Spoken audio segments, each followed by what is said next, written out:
and said I should do a Philip Rivers one. I couldn't agree more. I mean, probably has the funkiest. I think he has an elite level of competitiveness, because for sure it's not by his mechanics alone. He he really doesn't have great mechanics. It's just that he has a great will to win, and he does things that are kind of interesting in his mechanics that makes it so he is able to succeed. But without further ado, though, we'll hop right into the video. This one is, unfortunately, the reason I like this video, it's from last year, but I was able to get a front view, and I wasn't able to find any where we got a really good view here. The ball is like right here. You'll see as we go through where exactly that ball's at.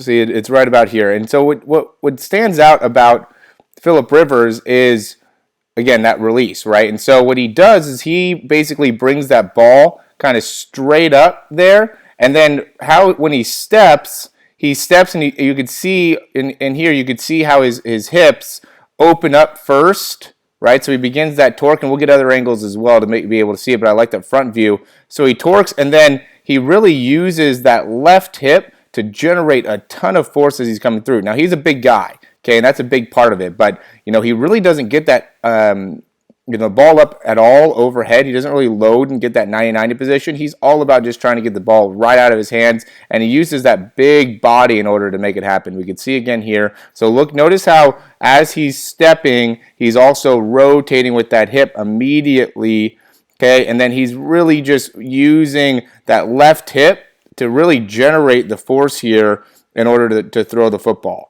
Okay, he doesn't have, again, those really nice mechanics, but there's a couple things that he does really well. One, he doesn't ever drop his elbow. You can see his elbow is always on the rise. Another thing is he never allows that ball to get back behind his head, so he's able to have a quicker release time, because the ball, as soon as it goes back, he gets the nose of the football going back, and then as soon as it gets to, the ball gets above the shoulder, now he starts just bringing it right forward and twisting in the hand to make it so it never gets back behind his head. So he actually has a pretty quick release because of that. We'll go to another shot here. It's a deep ball. And that makes it so he's able to succeed. Okay, same type of thing here, right? So see how when he steps, he's going to get a lot of torque within those hips. Look at how much he's pivoting in that back leg and opening those hips up. And then he uses that to really propel the ball forward. So yeah, the release is a little bit weird because it's low, but in terms of the success, he's going to have success because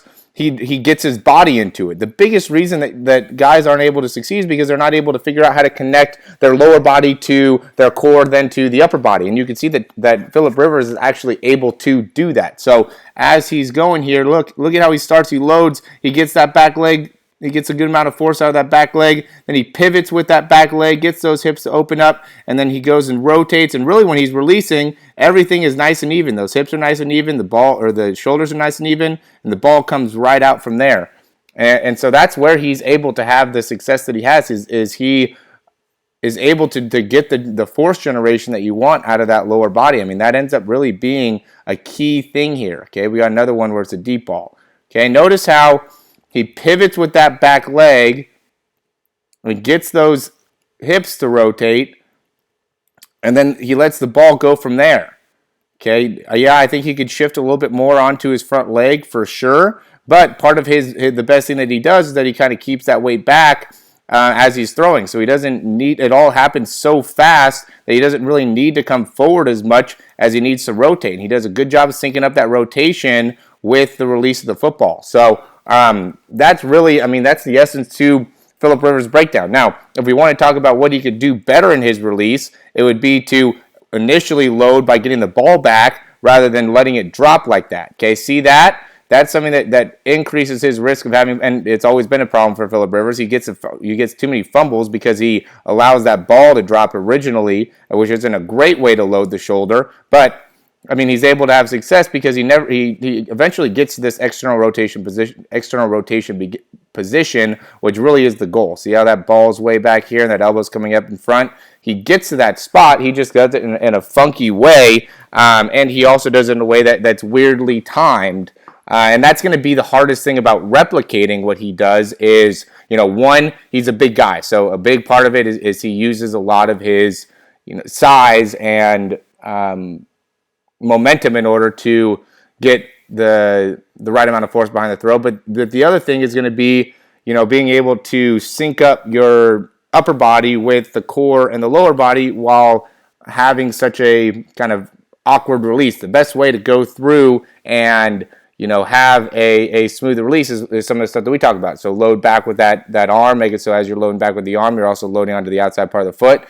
Pivot off that back leg, be able to shift all that weight forward and have that, elbow consistently rising up. I mean, the only thing that he doesn't do is just load back the way that we talk about. But other than that, he does basically everything else, the same. I mean, like I said, he could probably do a better job getting those hips all the way through and getting all the way onto his left leg, but he still does that. He still gets up onto his left leg. He has to in order to generate the force that he does to throw the ball. So, I probably wouldn't teach guys to do the stuff that Philip Rivers is doing, but I could definitely take away some of the things that he has success with and be able to, talk to other guys about it and make it so, you could still have success as a quarterback, right? I still think that, it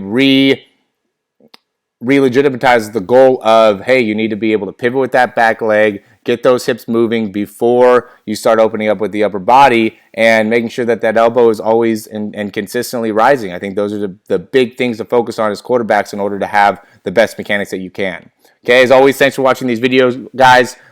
We've been doing this 5-month off-season program.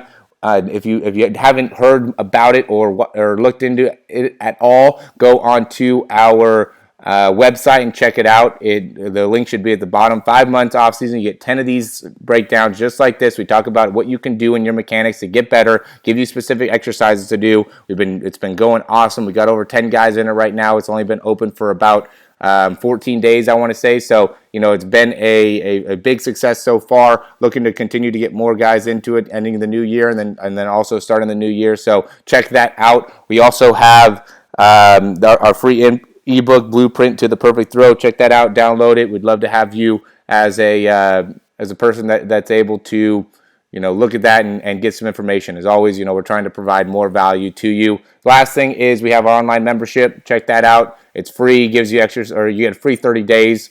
It gives you exercises to do to help you throw better. Also gives you a lot of information about what it takes to be a great quarterback. So thanks for watching these videos, guys, and we will see you soon.